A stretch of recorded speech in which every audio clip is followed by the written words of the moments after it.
ટીનેશિયસ આ વર્ડ ઘણી બધી એક્ઝામમાં પૂછાયેલો છે, જેનો મતલબ થાય showing relentless determination in the face of challenges.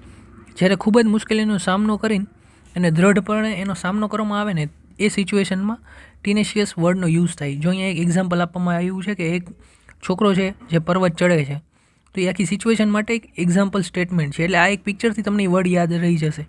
આ પિક્ચરને ડિફાઇન કરતું એક વાક્ય છે, the climber refuse to give up, gripping the rock with the unwavering resolve, exemplifying a tenacious spirit to the conquered even the harshest condition.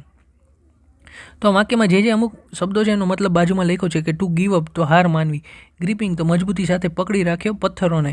એક ક્લાઇમ્બરે હાર માનવાની ના પાડી અને પથ્થરોને મજબૂતી સાથે પકડી રાખ્યો. એના અડગ, અનવેવરિંગ એટલે અડગ દ્રઢ સંકલ્પ સાથે. અને આ એક્ઝેમ્પલિફાઈંગ એક દ્રષ્ટાંત પૂરું પાડતું હતું એના ટીનેશિયસ દ્રઢ પ્રતિજ્ઞ સ્પિરિટનું, જે કોન્કર્ડ જીતવા માટે કઠિનતમ કન્ડિશનનો પણ સામનો કરવા તૈયાર હતું. હવે જો આપણે આ વર્ડનું બ્રેકડાઉન કરીએ ને, તેમાં એક થઈ ટીન અને એશિયસ. તો ટીન છે ને એ લેટિન ભાષાનો એક ટેનેર શબ્દ છે, એના ઉપરથી આવેલો છે, જેનો મતલબ થાય કે પકડી રાખવું.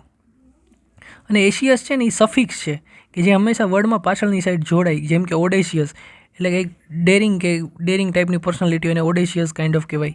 એ સિવાય મેલિશિયસ, મેલી એટલે એ ખરાબ કોઈ નેગેટિવ વર્ડ હોય ને, મેલિશિયસ એટલે ખરાબ ભાવનાવાળું, એની પાછળ એશિયસ લાગે. ઓડેશિયસમાં પણ એશિયસ લાગે. એટલે એ સફિક્સ છે કે એ કોઈ પણ લક્ષણ દર્શાવે. મેલ એટલે ખરાબ એટલે મેલિશિયસ, ઓડેશિયસ એટલે એક દ્રઢ ઈચ્છા શક્તિવાળું પર્સનાલિટી હોય એને ઓડેશિયસ પર્સનાલિટી કહેવાય. હવે જો આને સેમ રિલેટેડ આપણે બીજા વર્ડ્સ જોઈએ ને, તો એક છે પરઝિસ્ટન્ટ એટલે કે અડગ અને દ્રઢ રહેવાવાળું. એ સિવાય છે રેઝિલિયન્ટ કે લચીલું અને મુશ્કેલીઓને પાર કરી શકે એ ટાઈપનું. એ સિવાય સ્ટબન એક છે જે જિદ્દી અથવા મક્કમ, જે જનરલી નેગેટિવ કોનોટેશન હોય ને એમાં જનરલી યુઝ થાય.